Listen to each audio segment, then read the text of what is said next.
When you think of the billions and billions of dollars that have gone out the door and $50 million to which we all have to genuflect and say thank you so much, and this is a change of mood, I mean, it is a continuation of this government's total dismissal of culture and the arts that has gone on for decades and decades, and administration after administration.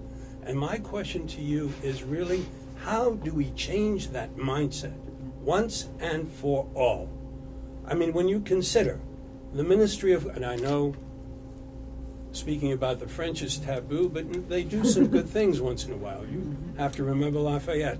And the Ministry of Culture in France, on a population ratio basis, if we got the same thing at the National Endowment, it would be closer to $18 billion a year.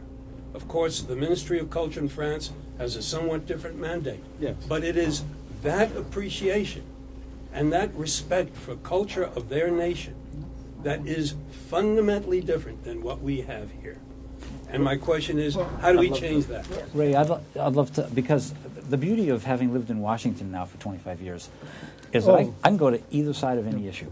I can be for it or against it, you know. You can debate amongst yourselves. Exactly, right, yeah. I could go to the dark side and really hate everything, or I'm also accused of being the last optimist in Washington. So I agree that federal support is a pittance compared to what it should be. I'm also seeing positive signs of opportunity. So I'll put those two things together. We, the arts community, have to do a better job of our own storytelling, which is one part of it.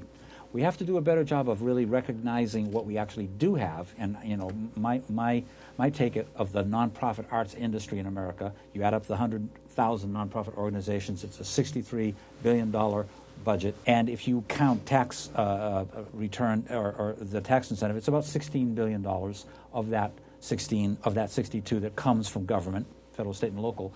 Okay, that's our system in America. We need to make it a better system, but it's not it's not the 175 from the NEA. That is what Senator Simpson of Wyoming once described as a sparrow belch in a hurricane. But the only other thing I'd say is that we have to do a better job of telling our story. And then, what I said earlier, we have to do a better job as an industry of policing the lawmakers, meaning that you have to be able to do political things that are about getting votes and about supporting candidates and holding people accountable for their vote. That works.